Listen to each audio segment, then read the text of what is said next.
اس طرح کی حوصلہ افزا اور ولولہ انگیز باتوں سے اسلامی فوج کے حوصلے بحال ہو گئے اور ان کے ہوش و حواس اپنی جگہ آ گئے۔ چنانچہ اب انہوں نے ہتھیار ڈالنے یا عبداللہ بن ابی سے مل کر طلب امان کی بات سوچنے کے بجائے ہتھیار اٹھا لیے اور مشرکین کے تند سیلاب سے ٹکرا کر ان کا گھیراؤ توڑنے اور مرکز قیادت تک راستہ بنانے کی کوشش میں مصروف ہو گئے۔ اسی دوران یہ بھی معلوم ہو گیا کہ رسول اللہ کے قتل کی خبر محض جھوٹ اور من گھڑت ہے۔ اس سے ان کی قوت اور بڑھ گئی اور ان کے حوصلوں اور ولولوں میں تازگی آ گئی۔ چنانچہ وہ ایک سخت اور خوریز جنگ کے بعد گھیرا توڑ کر نرغے سے نکلنے اور ایک مضبوط مرکز کے گرد جمع ہونے میں کامیاب ہو گئے۔ اسلامی لشکر کا ایک تیسرا گروہ وہ تھا جسے صرف رسول اللہ کی فکر تھی۔ یہ گروہ گھیراؤ کی کارروائی کا علم ہوتے ہی رسول اللہ کی طرف پلٹا۔ ان میں سر فہرست حضرت ابو بکر صدیق، عمر بن خطاب اور علی بن ابی طالب وغیرہ تھے۔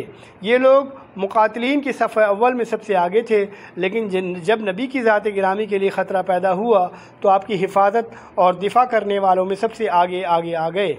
عین اس وقت جب اسلامی لشکر نرغے میں آ کر مشرکین کی چکی کے دو پارٹوں کے درمیان پس رہا تھا، رسول اللہ کے گرد بھی خوریزی مارکہ آرائی جاری تھی۔ مشرکین نے گھیراؤ کی کارروائی شروع کی تو رسول اللہ کے ہمراہ محض 9 آدمی تھے، اور جب آپ نے مسلمانوں کو یہ کہہ کر پکارا کہ میری طرف آؤ، میں اللہ کا رسول ہوں، تو آپ کی آواز مشرکین نے سن لی اور آپ کو پہچان لیا، کیونکہ اس وقت وہ مسلمانوں سے بھی زیادہ آپ کے قریب تھے۔ چنانچہ انہوں نے جھپٹ کر آپ پر حملہ کر دیا اور کسی مسلمان کی آمد سے پہلے اپنا پورا بوجھ ڈال لیا۔ اس فوری حملے کے نتیجے میں ان مشرکین اور وہاں پر موجود 9 صحابہ کے درمیان نہایت سخت مارکہ آرائی شروع ہو گئی، جس میں محبت و جاں سپاری اور شجاعت و جابازی کے بڑے بڑے نادر واقعات پیش آئے۔ صحیح مسلم میں حضرت انس رضی اللہ عنہ سے روایت ہے کہ احد کے روز رسول اللہ 7 انصار اور 2 قریشی صحابہ کے ہمراہ الگ تھلگ رہ گئے تھے۔ جب حملہ آور آپ کے بالکل قریب پہنچ گئے تو آپ نے فرمایا، کون ہے جو انہیں ہم سے دفع کرے اور اس کے لیے جنت کا دروازہ ہے؟ یہ فرمایا کہ وہ جنت میں میرا رفیق ہوگا۔ اس کے بعد ایک انصاری صحابی آگے بڑھے اور لڑتے لڑتے شہید ہو گئے۔ اس کے بعد پھر مشرکین آپ کے بالکل قریب آ گئے اور پھر یہی ہوا۔ اس طرح باری باری 7 انصاری صحابی شہید ہو گئے۔ اس پر آپ رسول اللہ صلی اللہ علیہ وسلم اپنے 2 باقی ماندہ ساتھی یعنی قریشیوں سے فرمایا، ہم نے اپنے ساتھیوں سے انصاف نہیں کیا۔ ان ساتوں میں سے آخری صحابی حضرت عمارہ بن یزید بن سکن تھے۔ وہ لڑتے رہے یہاں تک کہ زخموں سے چور ہو کر گر پڑے۔ ابن سکن کے گرنے کے بعد رسول اللہ کے ہمراہ صرف 2 قریشی صحابی رہ گئے۔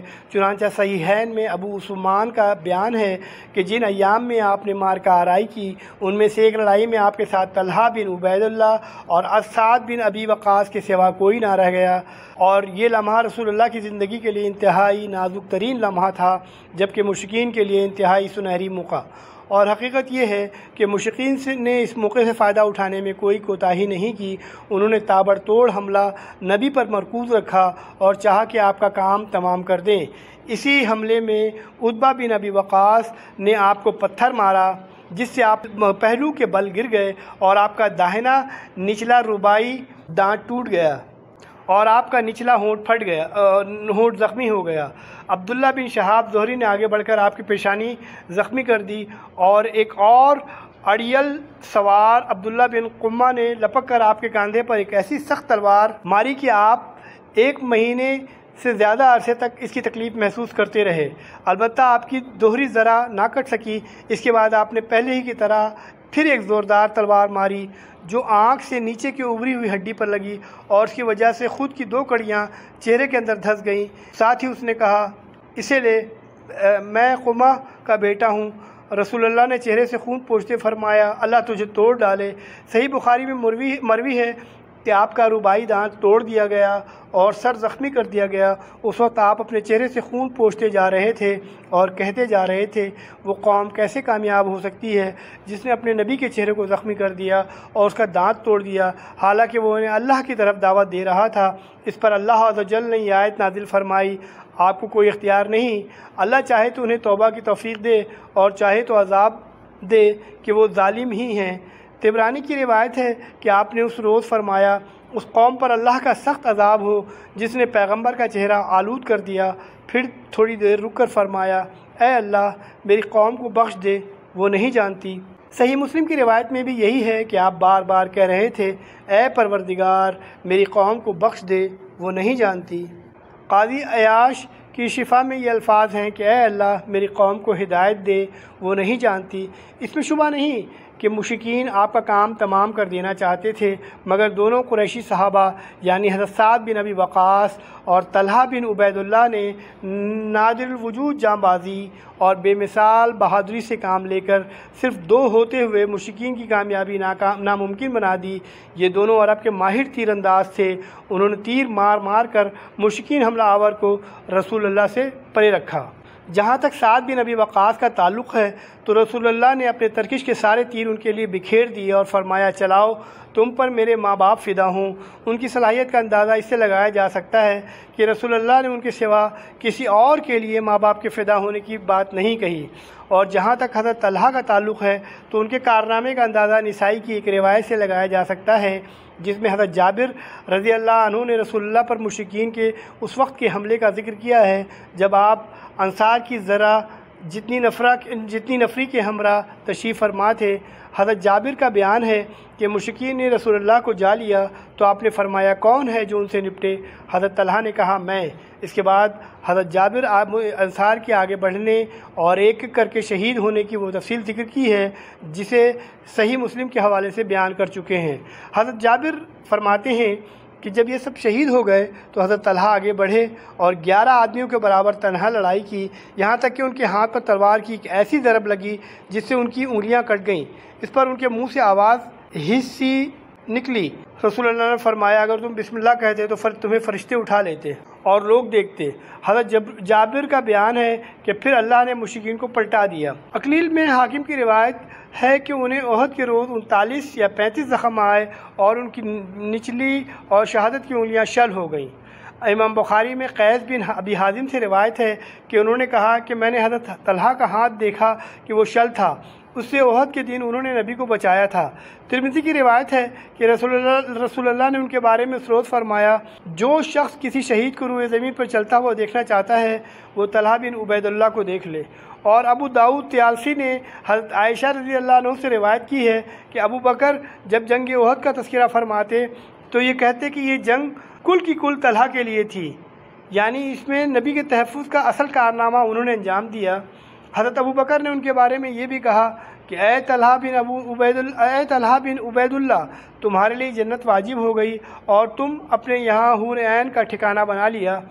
اس نازک ترین لمحے اور مشکل وقت میں اللہ نے غیب سے اپنی مدد نازل فرمائی۔ چنانچہ صحیحین میں حضرت سعد بن رضی اللہ عنہ کا بیان ہے کہ میں نے رسول اللہ کو احد کے روز دیکھا کہ آپ کے ساتھ 2 آدمی سفید کپڑے پہنے ہوئے، یہ دونوں آپ کی طرف انتہائی زوردار لڑائی لڑ رہے تھے۔ میں نے اس سے پہلے اس کے بعد ان دونوں کو کبھی نہیں دیکھا۔ اور ایک روایت میں ہے کہ یہ دونوں حضرت جبرائیل و میکائیل تھے۔ یہ سارا حادثہ چند لمحات کے اندر بالکل اچانک اور نہایت تیز رفتاری سے پیش آ گیا، ورنہ نبی کے منتخب صحابہ کرام جو لڑائی کے دوران صف اول میں تھے جنگ کی صورتحال بدلتے ہی یا نبی کی آواز سنتے ہی آپ کی طرف بے تحاشا دوڑ کر آئے کہ کہیں آپ کو کوئی ناگوار حادثہ پیش نہ آ جائے، مگر یہ لوگ پہنچے تو رسول اللہ زخمی ہو چکے تھے، 6 انصاری شہید ہو چکے تھے، 7ویں زخمی ہو کر گر چکے تھے اور حضرت سعد اور حضرت طلحہ جان توڑ کر مدافعت کر رہے تھے۔ ان لوگوں نے پہنچتے ہی اپنے جسموں اور ہتھیاروں سے نبی کے گرد ایک باڑ تیار کر دی اور دشمن کے تابڑ توڑ حملے میں روکنے میں انتہائی بہادری سے کام لیا۔ لڑائی کی سب سے آپ کے پاس سے پلٹ کر آنے والوں میں سب سے پہلے صحابی آپ کے یار غار حضرت ابو بکر صدیق رضی اللہ عنہ تھے۔ ابن حبان نے اپنی صحیح میں حضرت عائشہ سے روایت کی ہے کہ ابو بکر رضی اللہ عنہ نے فرمایا احد کے دن سارے لوگ نبی سے پلٹ گئے، یعنی محافظین کے سوا تمام صحابہ آپ کو آپ کے قیامگاہ میں چھوڑ کر لڑائی کے لیے اگلی صفوں میں چلے گئے تھے۔ پھر گھیراؤ کے حادثے کے بعد میں پہلا شخص تھا جو نبی کے پاس پلٹ کر آیا۔ دیکھا تو آپ کے سامنے ایک آدمی تھا جو آپ کی طرف سے لڑ رہا تھا اور آپ کو بچا رہا تھا۔ میں نے جی میں کہا تم طلحہ ہو، تم پر میرے ماں باپ فدا ہوں، تم طلحہ ہو، تم پر میرے ماں باپ فدا ہوں۔ اتنے میں ابو عبیدہ ابن جراح میرے پاس آ گئے۔ وہ اس طرح دوڑ رہے تھے گویا چڑیا اڑ رہی ہے، یہاں تک کہ مجھے آ ملے۔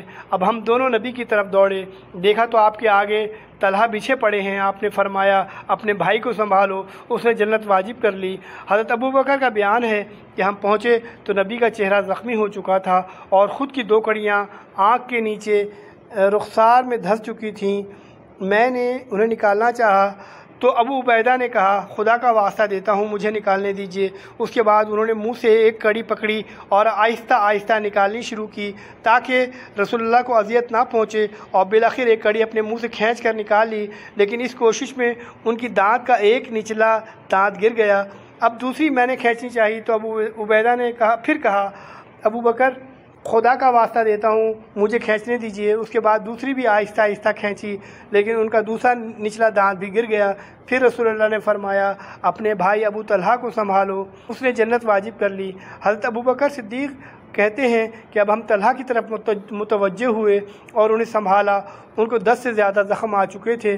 اس سے اندازہ ہوتا ہے کہ حضرت طلحہ نے اس دن دفاع و قتال میں کیسی جاں بازی اور بے جگری سے کام لیا تھا۔ پھر انہی نازک ترین لمحات کے دوران رسول اللہ کے گرد جاباز صحابہ کی ایک جماعت بھی آن پہنچی، جن کے نام یہ ہیں ابو دجانہ، موصب بن عمیر، علی بن ابی طالب، سہل بن حنیف، مالک بن سنان، ابو سعید خدری کے والد، ام عمارہ، نصیبہ بنت کعب، مزینہ، قتادہ بن نعمان، عمر بن خطاب، حاتب بن ابی ملتا اور ابو طلحہ رضی اللہ عنہ۔